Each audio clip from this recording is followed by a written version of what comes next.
Right, it's my great pleasure to introduce Katarina and Devon for their workshop on designing the future of urban spaces. Over to you. Thanks so much. And so, yes, I'm Devon. We both work at the Hochschule Karlsruhe in Germany. And our fields are probably new to some of you, but we'll be mostly focusing on redesigning urban spaces. And we focus specifically on transport, but this workshop won't specifically focus on transport. But first, maybe a little bit more about yourself, and then... Hi, my name is Katharina, Hochschule Karlsruhe, as Devin said. I'm a researcher there. I focus on active mobility, so this will be maybe the focus a little bit. Yeah, but that's it. Yeah.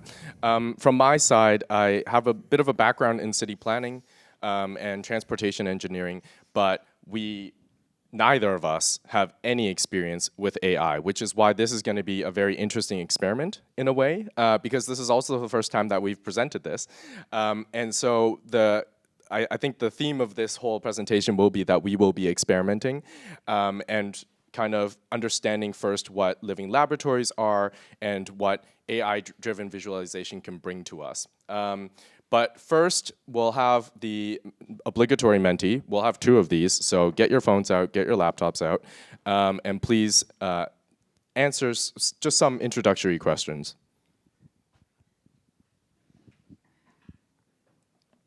Okay, good. So we have nobody in AI who's going to snitch on us if we do anything terrible. Or do we? Medical doctors. Perfect. Okay. Let's wait for the 3rd question, Devin.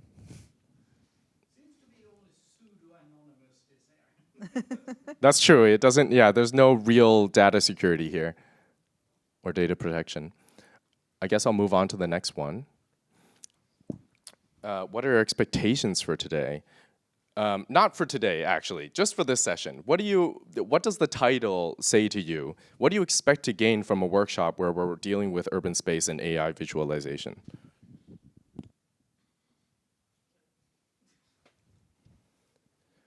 I'd say that tools is absolutely right, and green spaces is actually one of the keywords that we're going to have later. Great. Okay, so it seems like you guys already have a bit of an idea of, or kind of a more general idea of what to expect, and then very little idea about what actually happens for urban planning. And that's great for us, because then we can explain kind of the foundational problem behind urban planning, which is the allocation of space. Especially in urban spaces, we have this issue that we have conflicting interests and and a need for space in order to do our everyday things, whether it's sitting at a cafe, whether it's moving people from A to B, or whether it's just park space so that we can enjoy our lives. Because of this limited space, and especially in urban contexts, we need to be clever in how we design them so that people can use them for all of the purposes or for the variety of purposes that we want. And so that's kind of the overarching goal of urban planning. And today we're going to be focusing specifically on some of the tools that we can use in order to improve urban planning. And that brings us to the session goals. Yes, thank you, Devin. So today I know now your expectation. You have a diverse background. That's really good. We get a lot of perfect and brilliant ideas, I think. So our goals for today is we would like to have creative thinking around how to transform urban spaces. We would like to give you hands-on experience how to use AI tools to generate these images for you.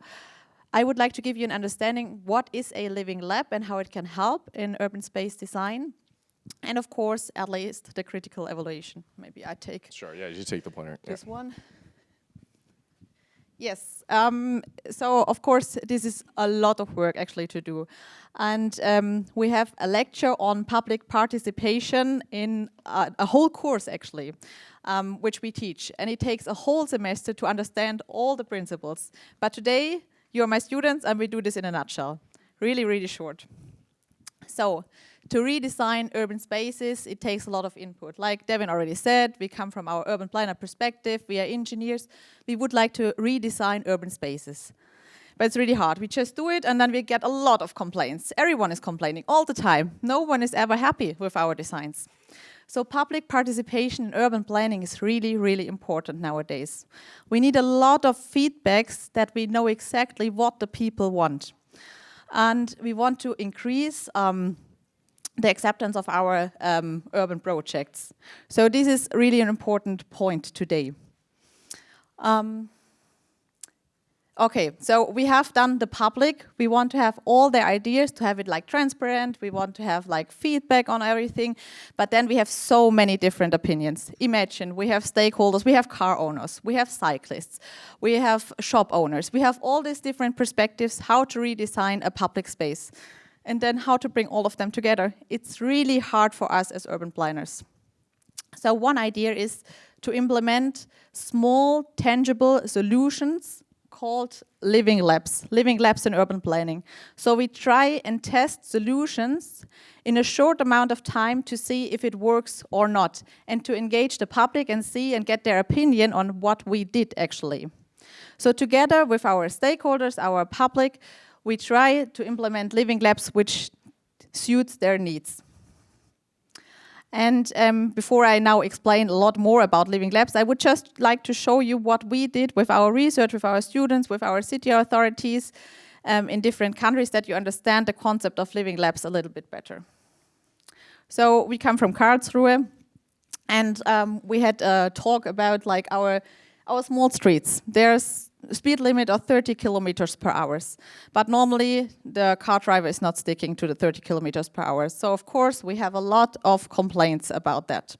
So the city authority came to our university and say, can we do some research here? What can be done? And what could be like a suitable solution for this? So we went to the people, we asked them, what exactly do you want? What could be like helpful here? And then most of the time we get these speed bumps. Yeah, just implement some speed bumps and then everyone is fine. But you know, it's really dangerous for cyclists, for example. So we had the cyclists, we are cycling city, everyone is cycling on their everyday basis, and it's really dangerous for them. For example, early in the morning when it's dark, so they would fall down, and also statistics show that there's a high number in accidents when it comes to speed bumps and cyclists. So we saw like this solution in the Netherlands a lot. So it's a 3D printing on the streets, and it's like the car driver is perceiving, oh, there's something, and we had a lot of signage around, and he thinks that there might be something, so he brakes before this. So we analyzed this a little bit, and it was like in the short run, it was really helping. So they braked, but after a couple of weeks, they already knew, okay, there's nothing, I can just speed up. So this is what living labs teach us. So in the short run, it might help, but in the long run, and we don't implement it over the whole city. This is another example from Karlsruhe, for example. So we have a school, a huge school over here, and we have a tram station over here, and students always have to cross from one side to the other side. And they said they always miss the tram because it takes them so long until the traffic light switches to green. So we have a special signage saying, in case there are cars, you can switch the traffic light on. In case there are no cars, you can just pass by. I know this sounds now strange to you because you just pass the street, but in Germany we stay when the traffic light is red. We stand, we wait, and you can get fined if you pass a red traffic light, yeah? But what we found out is that the students, they made a game out of it. They just stopped the cars.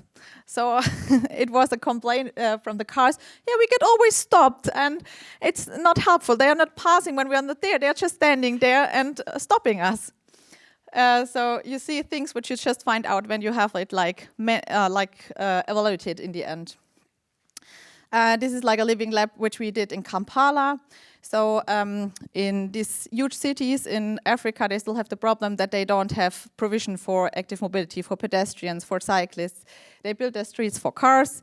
They want to put the pedestrians on top. They want to implement huge flyovers, but they don't have it right now. They are still in the building process. So we need tangible solutions now.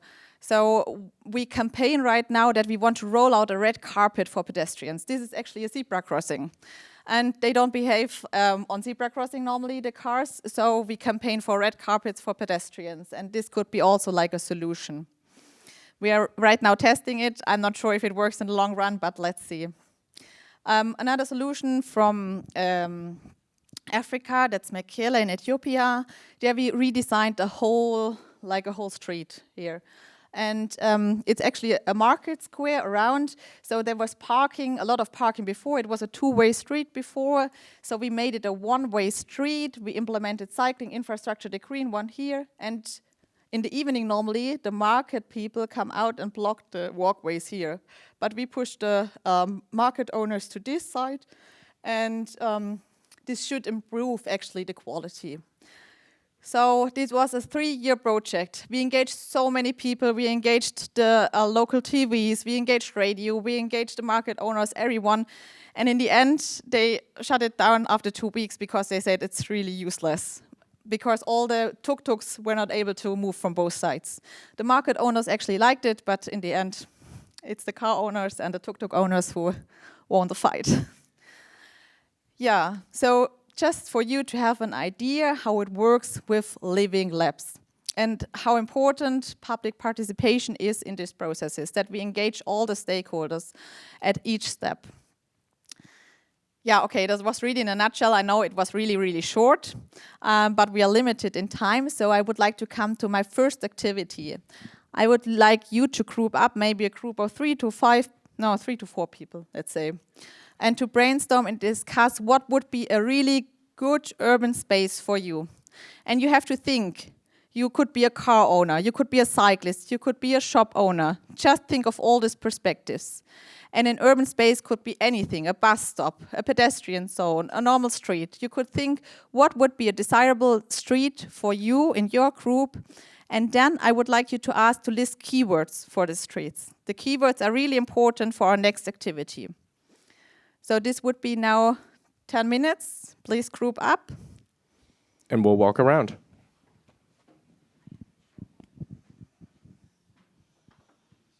So I hope everyone has a list of keywords which we can use for our next activity. Guys, we are done with the first activity. There are more activities to come. But now you have to listen. So we start now with our second activity, and you have to use your list of keywords. Don't put them aside. All right, so now comes the AI part of this whole thing. You're probably wondering why did we mention AI? And the reasoning is because now you have a couple of ideas for what your priorities are. You've kind of understood the assignment of, okay, we want to make a public space that is nice for us, whether it's a bike path, a bus stop, or whatever else. And so now we want you to begin to generate your pictures for your ideas. And most of you have probably used these tools already. However, we're going to try and direct it specifically for this purpose. And so this QR code is not a quish, I hope. What was it called? Quishing. Quishing was not quishing. It is just the Microsoft Designer AI tool. And so you can use it to begin to prompt for images. And we'd like you to kind of do this individually, but for your group. And if it doesn't work, I would also say you can also just use Copilot from Microsoft. It's the same. It will use Microsoft Designer. But the task right now is to take that AI tool and put in a prompt that fits the description, that fits the keywords or themes that you have written down in the last activity. So try to craft a space using language for your keywords. And the example that we have here is a street in Helsinki where cars have been replaced with seating, bike parking, and greenery. But I have a few more tips for you. And so while you're generating, we'll come by and we'll ask you to tweak your keywords. Oh, everybody's busy already on it. Yeah. We'll come by, we'll ask you to specify context and explore your priorities. So, just one thing, we need one final image of your street which you designed. One final image which has to be sent in the end of the task to this mail address, okay? But now you can start.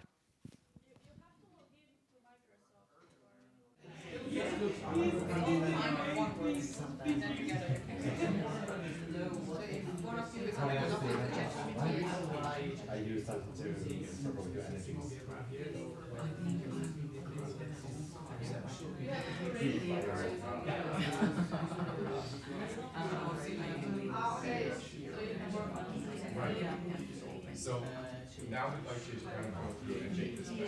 Does it fit? Oh, you literally just listen all of your keywords. Yeah. Would you change anything about this to make it about any room above the dollar menu?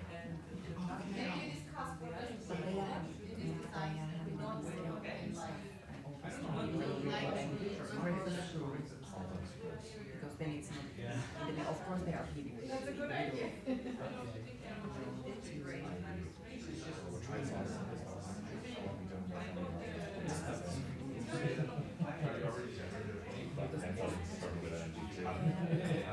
Because if you are not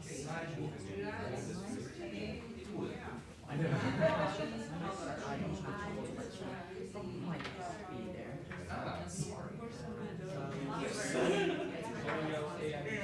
I just started a conversation. Maybe you'll have to change the prompt to ask it to create a image.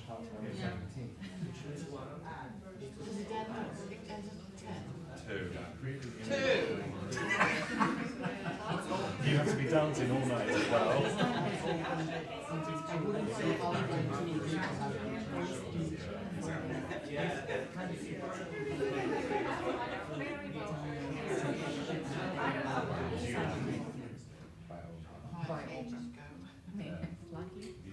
Make it better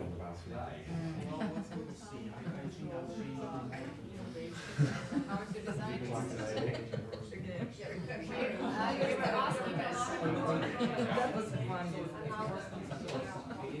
Yeah, exactly.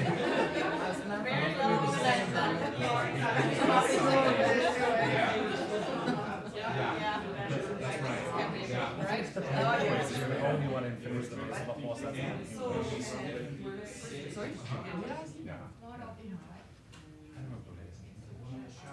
I think it's good. I think it's good. It's horse.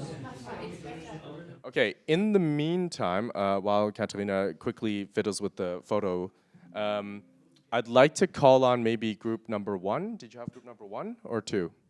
Number 2 is already there. Group number 2 to kind of quickly tell us about what your priorities were and whether it worked for you that you used AI in order to try and generate those ideas. So our design was for a bus stop in Helsinki, and it had to have 3 basic characteristics. First, it should be ensuring the pedestrians' safety, and it should be safe for the pedestrians and for the cars as well. It should not obstruct the flow of the cars because the road is for the cars as well. And the third thing, it should be as much of a stupid-proof construction as possible. Because as we are discussing how bus stops are in Greece or in Sweden, thank you very much. In Sweden, we were all agreeing that most of the problems we witnessed in our lives was not due to regulation, but raw human stupidity. Raw human what? Sorry? My argument, yes, if you call it that. I'm sorry. Our argument was that while discussing what is our experience with bus stops, for example, in Sweden and in Greece, most of the problems arose not for lack of regulation or lack of construction, but from raw human stupidity. Oh, okay. Add that. So we wanted to have a stupid-proof bus stop. Did it work? Does it have all of the elements that you expected it to have? Certainly it has a lot of elements. Yeah. Bright colors, a lot of signs to read, and also it has a clear distinction between the lane where the bus is and the bus will stop, where the pedestrians are, and there is a extra sidewalk that separates the flow of the cars and the pedestrians that get off from the bus. Therefore, we are securing both stupid pedestrians and stupid drivers. There is equality in our project. I really hope this was all a part of the prompt. But let's move on to the other groups, and then we'll discuss some of the problems or some of the good things that happened during the design process. Which group is this? Number 3. Yeah, tell us about it. What are your priorities? Well, actually, I think we overloaded a bit the prompt because we included a lot of priorities, which have a lot of green space and safe space, social spaces, water points, shops and activities with because we also wanted to account for the activities point of view from the owners of shops point of view. So my shop must be visible and must be accessible by people. And we also included this in the prompt. We also allowed for spaces to allow rest and to allow social interactions. And we settled all this in Ireland because Why is that? we settled all the generation was performing in Italy at first. Oh. But we didn't like it, so we moved. Yeah. So the image looked worse with the same.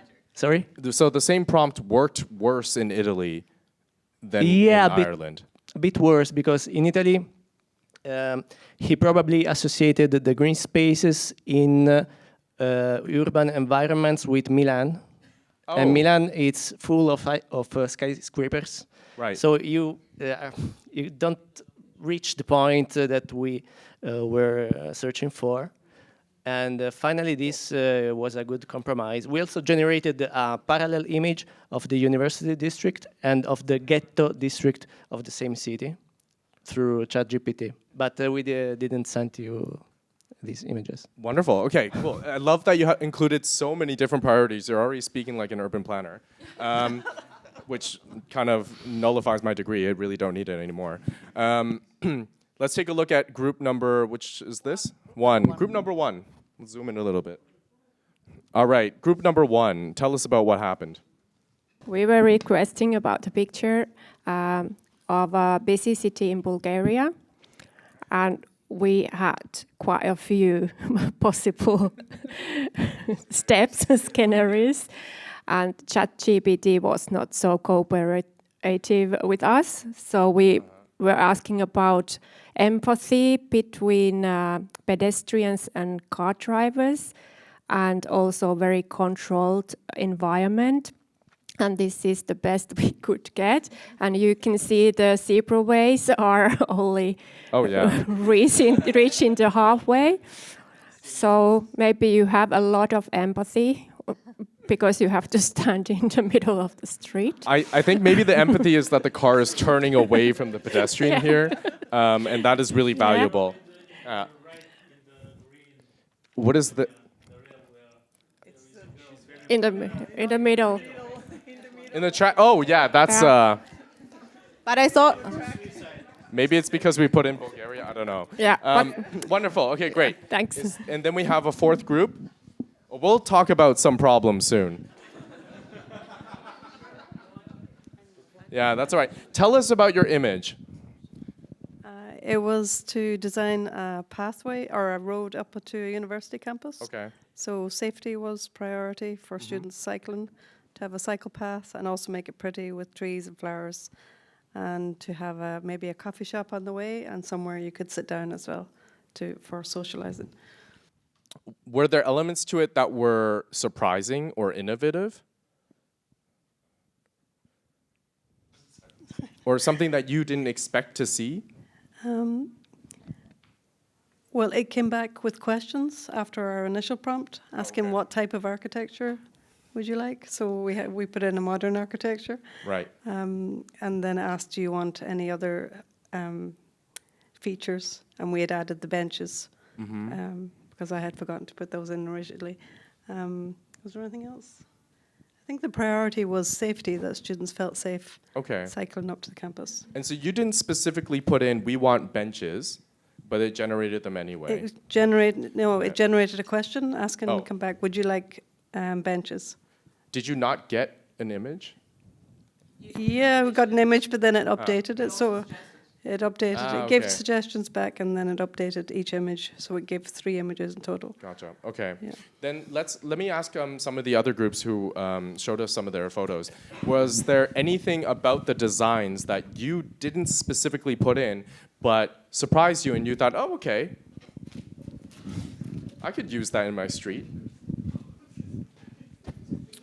So one of the things that I found surprising when designing this bus stop is the prompt was a Helsinki bus stop. Now both me and Ms. Ruskakia from Greece, Mediterranean, and it was very confusing for me because we stated we want a safe bus stop, and the AI, it kept generating enclosed spaces Right. for protection from the elements. Now in Greece, this is psychotic. So it Little took saunas. me a couple of images to realize, oh yeah, it's cold there. So it is a parameter that me, as someone who is not familiar with Northern Europe, would never take into account as how I would imagine such a bus stop or anything else. Right. For the region, yes. It's this psychotic if you have an enclosed bus stop in Greece. Right. Okay. Cool. So it taught you a little bit about what the design might look like in this new environment. Actually, did anybody else have anything on your side? No, nothing surprising. Everything was exactly as planned.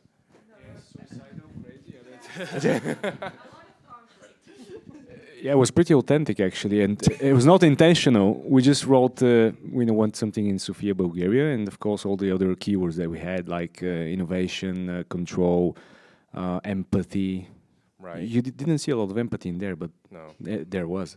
Well, it was because I guess you were using these softer prompts, these or like I think they're called like more subjective ideas in the prompt, so that there was open room for interpretation, which is different, which is kind of what you would expect from a group that hasn't specifically worked on a project in urban planning, or like even specifically that project in urban planning. You wouldn't know what elements are called what, or what elements might be useful in order to achieve your goals. And so this kind of like vague planning is kind of what we expected, which meant that you probably had well, I don't know if any of them were particularly realistic or unproblematic, but how were the problematic aspects? Like, what were the problematic things that were, or unrealistic things that came up? Yeah, clearly the zebras, how they The zebra were, stripes, the yeah, layout. that was, that for sure. yeah, the cars, the pedestrians, it just, yeah, it looked both realistic and unrealistic at the same time, yet clearly it's problematic. That's right. Okay. Did anybody have anything that was truly unrealistic or problematic that didn't align with your terms, your key terms? Something that interacting with AI you discover is that these, in general, large language models, they tend to give complex outputs. So, for example, they prefer giving complex, futuristic, and elaborated outputs if you don't control them. In fact, we had to adjust this complexity a couple of times. And but you can tackle this problem. You can say to the model to tune his complexity level, let's say. Right. And I think that's kind of the value that I like to appreciate in these large language models, which is that you can make it iterative. And this is kind of the connection point that we had to these, not pilot projects, but living labs. It's because you have this process where you come up with a first draft, and it might not even be a photo. And then you go in and you iterate specifically what you want to change. And then honestly, your designs looked fine to us. Like, they had ideas in it that seemed to value the same priorities that you had listed in your keywords. And so now the next part of this is that we're kind of gonna rate them, rank them. No, go back, yeah. And we wanted you to kind of vote for your favorite design. Of the ones that you've seen, we can't throw them all up on the screen, and I believe one of the groups is missing, but a screenshot, great, okay, then we can actually see that last one. Yeah. It's good. Thank you so much. This is group number 4. Yeah. So quickly remind us, group number 4, group number 1, I think you were group number 1, was the one with the terrible zebra crossings. Group number 2 was the crazy bus stop.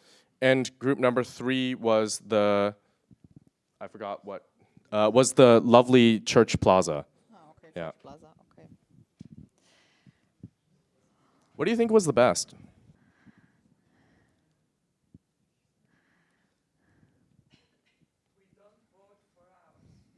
You can vote for yours. If you think it was the best one, then it's not.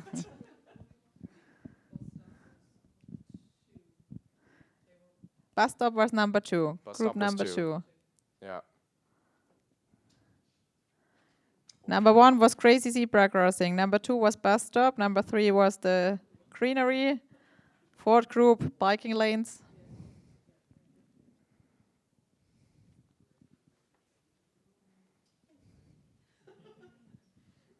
Great. Honestly, I think I assume we're done voting, which means group number 4 has won it.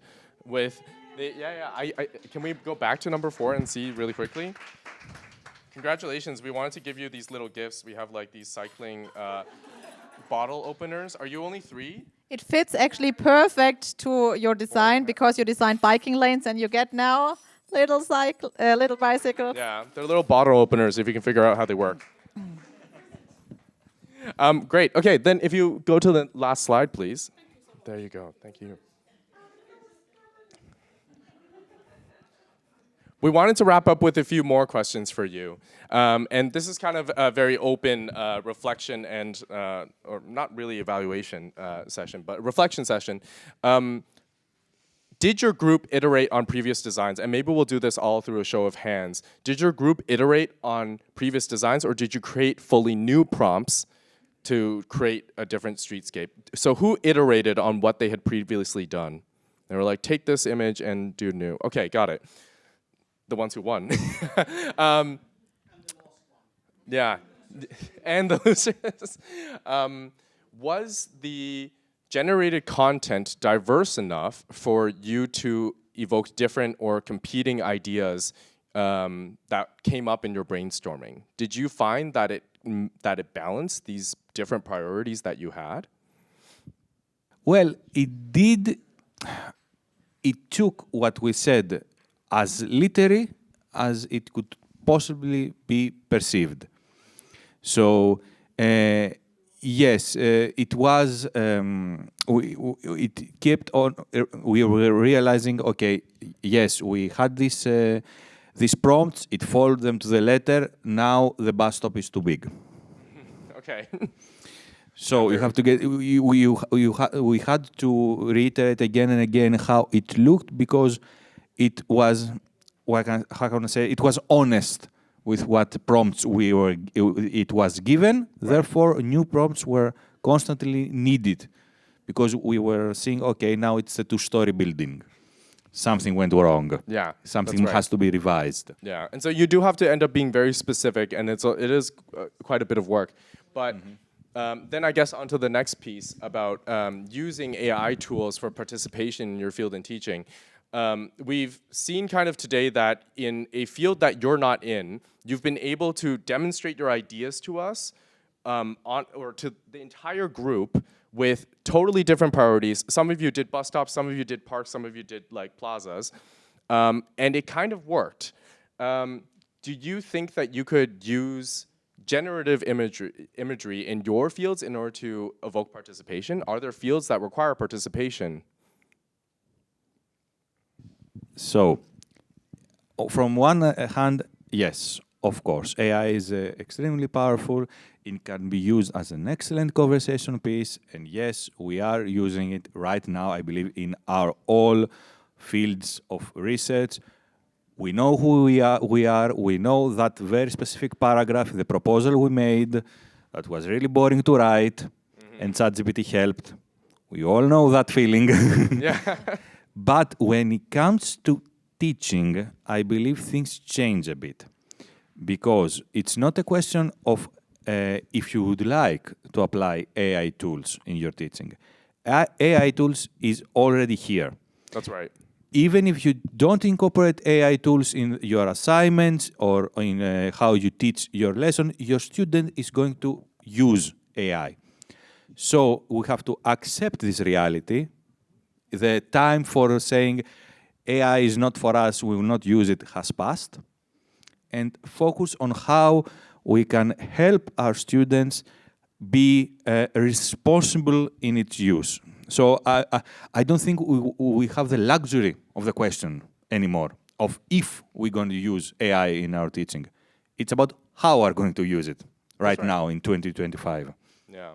And hopefully after this, we can be a little bit more participatory about it and apply it in fields like this where I think in the example of living labs is really powerful because you will have in public consultations, you'll have citizens from totally different fields with totally different interests, and then you kind of have to balance those.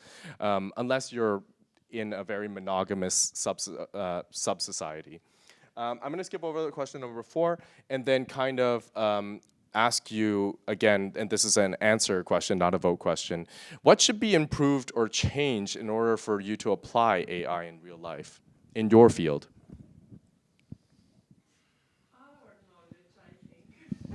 Our knowledge, interesting. Yeah? Yes, we are a step back from our teachers, at least me. Yeah. So I really need more help to be on the side that I will tell my students how to use it. Right. Yeah. This is the biggest problem for me, and I have a daughter that is a student, and she's always a step in front of me.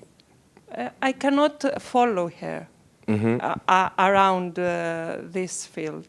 Right. Yeah. I mean, honestly, I feel that too sometimes, and I'm like under 30, which is supposed to be the young people. But that kind of leads me to a side question. Who had really hard issues with using this tool? Maybe you can speak to this. Like, what was this your first time using AI? Anybody? Nobody's first time. Yeah, like you haven't heard enough from me today. So I've used it frequently. I think there's a lot of issues on that. I think I maybe shouldn't talk because I just hold the lecture, so it's more important if someone else can have an input. But I'm happy to ramble on for 5 minutes, but no one wants that. So. Well, I am kind of more curious about the people who have never used it before in their lives, and who has maybe never used image generation in their lives. No, okay, everybody's used it before. Okay, well then I don't think it's such a rough. Yeah. I will say this is my second attempt, and I'm not even actually myself using it. The first time I let my brother use it because he is more an IT person, and I was just an observant. This time I let my colleague use it because it's more convenient for me and more comfortable for me to let somebody else use it. What I feel as a person who is not actually into AI is that the most important thing about AI is how you put your questions, how you give your tasks to the AI. Right. So if you don't give strict enough and clear enough tasks to the AI, then you can get really interesting answers. But if you are aware of the subjects you are dealing with, and you are strict enough, concrete enough, and give the correct correct question or the correct subjects which AI should discuss about, it's really good for. And I think that we as teachers should really get over our own, stop and our own fear from starting to use this one if we want to be helpful for our students. Because, as our colleague said, we are up to the point where AI is part of our life. So if we don't know how to use it, we are a step behind our students. And for a professor, for a teacher, to be a step behind its student is not a very good place to be. No, that's So, right. Yeah. So Yeah. yeah, that's my opinion. Thank you so much for that. Okay, well then I think then we're gonna close off because we might already, well, we're not overtime, but we're good. Great. Any other comments before we peace out? Yeah?